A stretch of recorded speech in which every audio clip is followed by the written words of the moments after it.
महागणाधिपतये नमः। महासरस्वत्यै नमः।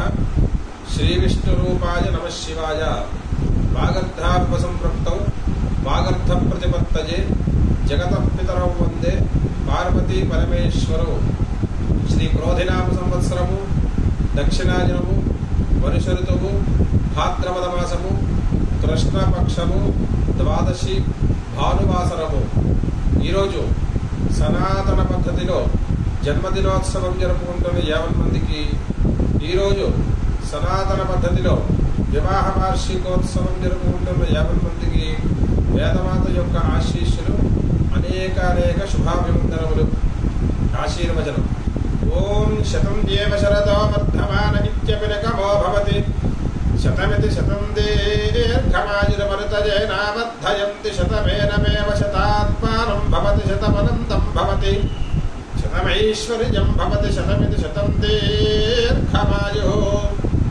ఆజర్తా అగ్నే హవిజోజుషానో ఘృతప్రతీకో ఘృతజో వినేధి ఘృతం వేత్వా మధుచారగమియం విదేవ పుత్రమభిరక్షతా నిపుం. సూర్యో దేవో దివిషద్భ్యో ధాతా క్షత్రాయ వాయుః ప్రజాభ్యః బృహస్పతిస్త్వా ప్రజాపతయే జ్యోతిష్మతీం జుహోతు. స్యాస్తే హరితో గర్భోతో జ్యోతిరహిరణ్యయే అంగాన్యహృదాయ సీతాం దేవైః సమయేగమం. ఆవర్తనవర్తజనివర్తనవర్తయేంద్రనర్దబుధా ధూమ్యాశ్చరస్రప్రతిజస్తాభిరావర్తజా పునః వితేభిరద్వితగరీర్యోనిం విగభీర్యౌ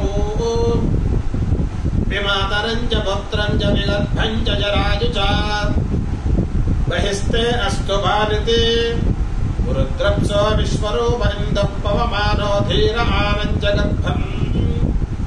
ఏకపది ద్విపది త్రిపది చతుష్పది పంచపది షట్పది సప్తపద్యష్టాపదే భువనాను ప్రథతాగు స్వాహా. మహేజ్యో పృథివీ చ ఇమం యజ్ఞం విమిక్షతాం వివృతాం నో భరేమభిః. భాస్కరాయ విద్మహే మహద్యుతికరాయ ధీమహి తన్నో ఆదిత్యః ప్రచోదయాతు. శ్రియమేవావరుంధే శీతే వాతే పునర్నివేద్యాః క్షేమో వై రాష్ట్రస్య శీతో వాతః క్షేమమేవావరుంధే. శతమానం భవతి శతాయః పురుషः శతేంద్రియ ఆయుష్యేవేంద్రియే ప్రతిష్టతి. శ్రియః కాంతాయ కళ్యాణ నిధయే నిధయేర్ధినాం.